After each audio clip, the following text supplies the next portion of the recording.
शांति जी। आज हमारे साथ हमारे आदरणीय सविता दीदी जी बैठे हैं। दीदी जी प्रॉपर वैसे बरहानपुर से उन्होंने बिलोंग करते हैं, लेकिन वर्तमान में करीबन 25 साल से दीदी यहाँ हमारे नीमच सेवा केंद्र है जो झोनी एक इनका तो काफ़ी, क्योंकि उन्होंने बहुत सेवाएं की नीमच में। मैं समझता हूँ 8-10 सेंटर आपने दीदी अपने अंडर में खोल दिया है और अपना खुद का भी बहुत बड़ा सेंटर बनाया है, और वहाँ पर काफ़ी गवर्नमेंट की भी काफ़ी ऑफिसरों की आप सेवाएं देते हैं, करते रहते हैं। और दीदी हमारे करीबन 50 साल दीदी को ज्ञान में हो गए हैं। 45 साल से समर्पित लाइफ दीदी जीवन जी रहे हैं। और दीदी आप इतने पुराने हैं, इतने सीनियर हैं, मैं देखता हूँ हमेशा आप इतना नम्रचित्त है, बड़े दिल वाले हैं। मैं देखता रहता आपको, हमेशा आपके पास भी हम आए थे तो आपकी सेवाओं को देख के बहुत अच्छा लगा हमको भी। तो हम आपसे थोड़ा बाबा के जो यज्ञ का जीवन लाइफ है अपनी ब्रह्मा कुमारी लाइफ की, तो कैसे क्या क्या परिवर्तन आप में हुआ और क्या प्राप्ति हुई, थोड़ा आपसे अनुभव सुनना चाहते दीदी। बिल्कुल जी। ओम शांति। ओम शांति। बात 1976 की थी जी। 1976 में, जब हम 10th क्लास में पढ़ते थे। जी। तो उस समय लौकिक परिवार में ब्राह्मण होने के कारण बहुत ज्यादा भक्ति पूजा पाठ। अच्छा, आप लौकिक में ब्राह्मण हो? हाँ, अच्छा। शर्मा है जी। और बहुत ज्यादा भक्ति होती थी हमारे यहाँ। यानी कुछ भी घर में चीज नहीं आई तो पहले भगवान को चढ़ाना, कोई भोजन करे तो उसके पहले मंत्र उच्चारण करना, बहुत सात्विकता शुद्धता थी, मंदिर में जाना। लेकिन ऐसे परिवार में मैं नास्तिक थी, बहुत ज्यादा नास्तिक, कि मुझे सब पसंद नहीं आता था। अच्छा। एवं इतना तक कि परिवार वाले जब त्योहार पे मंदिर ले जाते थे तो मैं नहीं जाती थी। अच्छा। लेकिन बहुत फोर्सली मुझे ले जाया जाता था। हाँ। तो मैं हाथ नहीं जोड़ती थी। अच्छा। मैं कहती थी हाथ में उनके जोड़ूंगी जो मुझे कुछ तो रेस्पॉन्ड करे। जी। खाली मैं ही जोड़ती जा रही हूँ, मैं बोलती जा रही हूँ, सामने वाली मूर्ति कुछ भी नहीं कर रही है, तो ये ऐसे करने से फायदा नहीं। हाँ। ये मेरा विचार हमेशा रहता था। लेकिन बाबा को मुझे अपना बनाना था, तो इस नास्तिक को कैसे आस्तिक बनाया, तो वो मैं अपना अनुभव सुनाना चाहती हूँ। कि जब हमने पूरा पोस्ट ग्रेजुएशन किया, उसके बाद सेंटर पर आए। अच्छा। तो सेंटर पर भी ऐसे आने की इच्छा नहीं थी, ना इतना बुद्धि में ज्ञान था। लेकिन उसके पहले क्या हुआ था कि जब मैं से भोपाल में मैंने एजुकेशन पूरा किया, जब जब हम छुट्टियों में आते थे तो हमारे लौकिक माता पिता हमको बहुत फोर्स करते थे कि आप एक बार सेंटर पे चलो, एक बार सेंटर पर चलो। हम कहते नहीं, हमारी एजुकेशन लाइफ है, हम ये सब चीजों को नहीं मानेंगे अभी। लेकिन एक बार बहुत ही एक रिस्पेक्ट के कारण कि पापा बार रोज बोल रहे हैं, एक बार चल के देखते हैं। तो जैसे हम लोग सेंटर पर गए शाम के टाइम, और मुरली का लास्ट पॉइंट चल रहा था, मीठे मीठे सिकिले दे बच्चों को बाबा ने नमस्ते किया। अच्छा। और जैसे मैंने नमस्ते शब्द सुना, मुझे लगा यहाँ कोई भगवान है जो नमस्ते पहले होके कर रहा है, तो मुझे भी यहाँ करना चाहिए। तो मैंने पूरा दंडवत होकर के नमस्ते किया। तो घर वालों को आश्चर्य लगा कि आज इसको क्या हो गया। तो बाबा ने मुझे वो पॉइंट से अपना बनाया, नमस्ते। नमस्ते जी। तो मैं एकदम रिस्पॉन्ड मिला भाई, हाँ, मुझे रिस्पॉन्ड मिला, और यही है भगवान जी।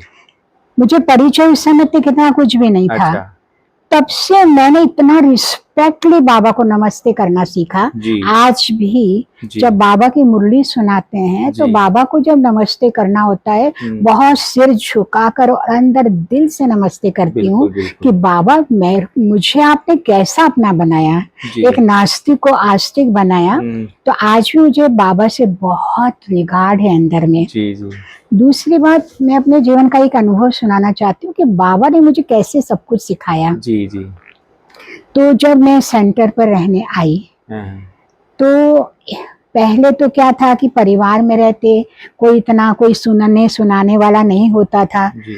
लेकिन यहाँ बहनें हैं सब, तो बड़ी बहनें कभी नाराज भी हो जाती थी, कभी क्या, क्योंकि हमें इतना कुछ आता नहीं थी सेवा करना।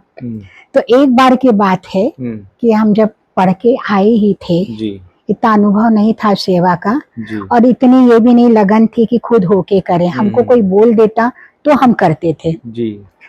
तो एक बार याद है कि एक भोग का दिन था और बीच में ही भोग की प्लेटें वगैरह सब पड़ी थी जी। हम उसके साइड से आ रहे जा रहे पर मैंने उसको उठाया नहीं। अच्छा। तो एक बहन, बड़ी बहन ने मुझे कहा कि सविता तुम यहाँ से आ रही जा रही, तुम्हारे को इतना दिखाई नहीं देता कि प्लेटें मैं साइड में रख दूं, तुमको दिखता नहीं क्या? बस इतना देहाभिमान तो था ही थोड़ा कि मुझे ऐसा क्यों बोला गया। मैं वहां उठाया तो नहीं मैंने, लेकिन सीधे मैं बाबा के कमरे में गई। अच्छा। और बाबा के सामने आंखें बंद करके इतना रोई कि इसने मुझे ऐसा क्यों कहा, मैं तो अब यहाँ नहीं रहूंगी, मुझे तो अब घर जाना है, कुछ भी हो जाए। अच्छा। और आंखें बंद करके रोती जा रही हूँ। 5 मिनट में रोती रही। और फिर मैंने आंख खोल के देखा तो देखा बाबा, साकार बाबा जोर जोर से हंस रहे हैं। अच्छा। ये है 1981 की बात। अच्छा। इतना बाबा जोर जोर से हंस रहे। अच्छा। ब्रह्मा बाबा। तो मैंने देखा बाबा मैं रो रही हूँ और आप हंस रहे हो। और मुझे ज्यादा रोना आ गया कि कोई अपने पर हंस रहा है ऐसा। मैं कहा मुझे यहाँ नहीं रहना है। तो बाबा का जैसे पूरा स्पष्ट आज भी मुझे आवाज याद है। बाबा ने कहा बच्ची तुमको यहाँ नहीं रहना है। कहा नहीं बाबा मेरे अंदर सहन शक्ति नहीं है। बाबा ने कहा बस इतनी सी बात कि उसने बोल दिया और तुमने निर्णय ले लिया घर जाने का। मैं कहा बाबा मैं नहीं सहन कर सकती हूँ बातें। और वो मुझे ऐसा कह रही कि दिखना नहीं, मेरी तो आंखें है, फिर उसने ऐसा क्यों कहा, मुझे नहीं रहना है यहाँ पे। तो बाबा ने कहा कि बच्ची तुम्हें ज्ञान योग नहीं चाहिए। तो गुस्सा तो अंदर बहुत था। मुझे कुछ भी नहीं चाहिए, ना ज्ञान चाहिए ना योग चाहिए, ना मुझे बाबा चाहिए, मुझे तो अब घर जाना है। तो बाबा ने इतना प्यार से कहा बच्ची तुम्हें बाबा भी नहीं चाहिए। तो मैंने कहा नहीं मुझे कोई बाबा की आवश्यकता नहीं है। अच्छा। तो बाबा की बोल आज भी मुझे इतने प्यार के आंसू आते हैं। बाबा ने मुझसे क्या कहा कि बच्चे तुमको बाबा की जरूरत नहीं है पर बाबा को तुम्हारी जरूरत है। अच्छा। तो बच्ची मदद करोगी। बस वो दिन था मेरे अंदर में एक सहन शक्ति का अवतार बन गई मैं। बाबा ने कहा बच्ची बाबा को तुम्हारी जरूरत है, पर मैंने कहा बाबा मुझे सहन शक्ति नहीं है ना मेरे अंदर। बाबा ने कहा बच्ची मैं दूंगा ना आपको। उस दिन के बाद मुझे सहन शक्ति इतनी अच्छी लगती है। अच्छा। इतनी अच्छी लगती है कि रावण जैसा भी मेरा कोई पेपर ले ले तो मैं पास हो जाती हूँ। और आज भी मुझे साकार बाबा से बहुत प्यार है। बाबा के पास देखती हूँ और बराबर रिस्पॉन्ड मिलता है जी। बाबा की आवाज सुनाई देती है। बाबा से बहुत प्यार मिलता है। इस रीति से बाबा ने मेरे अंदर सहन शक्ति को भरा जी। और मैं बड़े बड़े पेपर में पास होती गई, आगे बढ़ती गई। और उस सहन शक्ति के कारण नेचर इजी हो गया जी। हाँ। बहुत सरल स्वभाव हो गया। कोई कितना जोर से भी बोल देते ना तो अंदर लगता है इसको माफ करना चाहिए अपने को, ये रहम करने का पात्र है ये जी, जी। और इजीली वो व्यक्ति भी सामने वाला सहज हो जाता है। हाँ, तो कितना ही कोई क्रिटिकल हो और अपने, तो मुझे ये बाबा के शब्द याद आते हैं कि बाबा की श्रीमत सहन शक्ति के अपनाओगे तो कितने सारे दिव्य गुण स्वतः आने लगते हैं। बिल्कुल। बाबा की मदद हर पल पल पल में मिलती है जी। और हमेशा मेरी बुद्धि में शुरू से मैंने याद रखा कि कोई मेरी कितनी भी निंदा करे या महिमा करे मुझे उसके प्रभाव में नहीं आना है। बिल्कुल। क्योंकि मेरी बुद्धि में एक बात मैंने पक्की बिठाई कि किसी के बुरा कहने से कोई बुरा नहीं होता है और किसी के बहुत अच्छा कहने से अच्छा नहीं होता है। हम जो हैं जैसे हैं बाबा के बच्चे हैं जी। इसलिए ये प्रभाव में ना आने के कारण अवस्था एक जैसी रहती है जी। इसलिए सारे अनुभव से हम आगे बढ़ते गए और आज भी हमारे पास जो बहनें रहती हैं उनको मैं यही सिखाती हूँ कि बाबा की श्रीमत पर चलो जी। बिल्कुल। ये नहीं कहो कि मेरे अंदर सहन शक्ति नहीं है, मेरे अंदर समाने की शक्ति नहीं है जी। है। आप बाबा से कहो, बाबा देगा। हम चाहते नहीं है इसलिए नहीं आती है जी, जी। हम चाहेंगे तो सब कुछ हो सकता है। तो इस रीति से बाबा की मदद से बाबा ने अनुभव कराया। आज बाबा के कई सेंटर हैं, बहुत अच्छे से निर्विघ्न चल रहे हैं।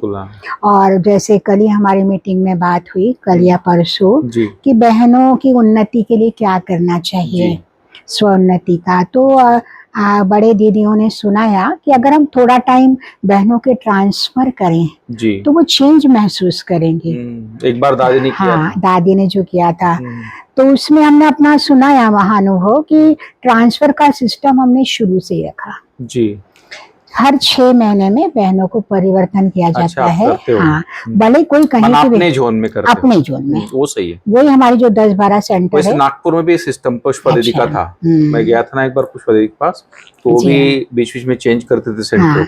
हर 6 महीने में बहनों को, भले इंचार्ज बहन है वो आके 6 महीने में करो, साल में करो, तो ठीक है, करना चाहिए। अच्छा, बहुत इजी होता है। हाँ, इजी होता है। और जो बहन ट्रांसफर होके जाती है, जो आ रही है, उसको सारा पोता में ये वो सब बता देती है, तो बताती सच्चाई से बिल्कुल। अच्छा है। और हर एक जगह की हर बहन चाहती है मैं अपनी अच्छी क्वालिटी से सेवा करूं, बहुत भाई बहनों को उन्नति में लाऊं, तो भाई बहन भी खुश होते हैं। इवन बहनों को इतनी आदत पड़ चुकी है कि उनका टाइम पूरा हो जाता है और फोन करती, दीदी हमको कब बुलाओगे आप, कब चेंज करोगे। बहुत बढ़िया। तो इसलिए यहाँ में 2 फायदे हैं। एक तो एकदम निसंकल्पों की सेवा करती है, लगाव झुकाव कहीं नहीं रहता है, कहीं भी नहीं, कहीं ना स्टूडेंट का रहता है ना टीचरों का रहता है। तो इसमें उसकी उन्नति का भी एक अच्छी तरीका है, उन्नति का भी ध्यान रहता है। और एक पैसे की बुद्धि नहीं है किसी में भी, क्योंकि अब हमको दूसरी जगह जाना है, फिर वहां पे, यानी बहनों का मैंने ये देखा कि उसी दिन उन्होंने कोई चीज बनाई है और कुछ प्रोग्राम रखा है और यहाँ से फोन जाता है कि आपको आना है जी। तो वो ये नहीं सोचती कि मैंने इतनी मेहनत करके किया, कुछ तो टाइम रह जाऊं जी, तुरंत आ जाती है। बहुत बढ़िया। तो बिल्कुल बुद्धि से भी नष्ट तो सुना है मीटिंग में हमारा ऐसा सिस्टम? हाँ, सुनाया। तो आशा दीदी बहुत खुश हुए, बोले वेरी गुड, बहुत अच्छा है। और दूसरा भाई साहब, हमारे पास सबसे बड़ी जो बीमारी आजकल मोबाइल की चल रही है वो भी नहीं है, वो भी क्योंकि पर्सनल किसी के पास भी मोबाइल नहीं है। सिर्फ सेंटर का एक मोबाइल है जी। वो जो बहन आती है जाती है वही सेंटर पे रख देती है, अपने साथ कुछ भी नहीं है जी। तो इसीलिए ना कोई लॉक सिस्टम किसी मोबाइल में, ना कोई इस प्रकार की पर्सनल बातें, ना किसी से ज्यादा स्टूडेंट से बातें। और जो बहन जहाँ से निकली उसके बाद वहाँ के स्टूडेंट से कोई कनेक्शन। ये सिस्टम सरलाबेन ने महसाना में भी रखा है, मैं देखा। अच्छा, हाँ। उन्होंने भी सिस्टम रखा है, वो लैंडलाइन फोन रखा है, तो एक सिंपल फोन होता है, वो एक सेंटर के लिए रखते हैं। हाँ। जो बहन आएगी वो उसको यूज करेगी, तो इतना ही उन्होंने रखा है। हाँ। अच्छा है, बहुत बड़ी माया है मोबाइल की भी।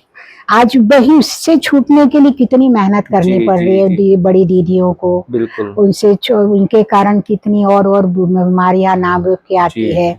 तो हम लोग इस बारे में बड़े निश्चिंत बहुत अच्छा किया आपने। हाँ। दोनों बातें सुनाई, बहुत अच्छा लगा। हाँ, तो हम चाहते हैं कि सभी बहनें ऐसी प्रेरणा लें और मोबाइल की बीमारी से दूर रहकर बाबा से प्यार करना सीख जाए, तो फुर्सत ही नहीं मोबाइल देखने की। दीदी, एक तो अपने बाबा के प्यार का साथ का अनुभव सुना है, एक हम जानना चाहते हैं, आप दादी दीदियों की बहुत पालना ली है जी। हाँ, तो थोड़ा कुछ ऐसा अनुभव हो, 1-2 तो आप सुनाएंगे तो अच्छा रहेगा। बड़ी दादी और बड़ी दीदी जी, मनमोहिनी दीदी, अभी दीदी दिए था परसों, तो इन दोनों की हमने बहुत पालना की है। वैसे तो हम 81 में सेंटर पर आए और दीदी 84 में चले गए, पर 2-3 साल में भी हमने बहुत अनुभव किया। और हम जब भी मधुबन, पहले तो क्या होता था भाई साहब कि बड़े जो होते थे वो छोटी बहनों को बहुत ही कम बड़ों के नजदीक जाना होता था, लेकिन जितना समय भी मिलते थे बहुत प्यार से, तो दीदी हमेशा मुझे कहती थी, मैं तो बहुत छोटी थी, 2-3 साल ही सेंटर पर आए हुए होता था, लेकिन मैं दीदी से बहुत प्यार से दृष्टि लेती थी। तो दीदी मुझे कहती थी तू मेरी सखी है। तो मुझे आश्चर्य लगता था, ये इतने बड़े और मैं इतनी छोटी, सखी कैसे हो जाएंगे। तो दीदी कहती थी तुम सहेली मत बनना, सखी बनना। अच्छा। तो सहेली माना पर चिंतन करने वाली होती है, और सखी माना जो स्व उन्नति करती है। तो तुम मेरी सखी हो। अच्छा। तो मैं चाहती थी दीदी चल रही है, फिर देख रही है, मैं दीदी से कुछ गुण ले सकूं। अच्छा। दीदी की कोई बातें ले सकूं। और बड़ी दादी का भी बहुत प्यार अनुभव किया हमने। क्योंकि भट्टियां होती थी तो उस समय दादी पर्सनल एक से अनुभव पूछती थी, कुछ तुमको कुछ कमी तो नहीं है, कोई टेंशन तो नहीं है, बड़ों से कोई शिकायत तो नहीं है। पर मैं अपना बहुत अच्छा अनुभव सुनाती थी बड़ों के प्रति भी, तो दादी को बहुत प्यार आता था। दादी कहती थी ऐसी कन्या चाहिए, ऐसी कुमारी चाहिए कि अपने सेंटर के प्रति, अपने बड़ों के प्रति वफादार हो। बिल्कुल बिल्कुल। जो हालांकि दादी बोले मैं जानती हूँ 4 बर्तन है टकराते होंगे, लेकिन सविता तुमने आज तक कोई बात सुनाई नहीं मुझे जी। लेकिन दादी को हिसाब किताब भी होता है, सहज युक्त करती है, और बाबा ने मुझे इतनी सहन शक्ति दी है तो मैं उसको अवॉइड करती हूँ। तो दादी कहती थी तुमको अवार्ड मिलेगा।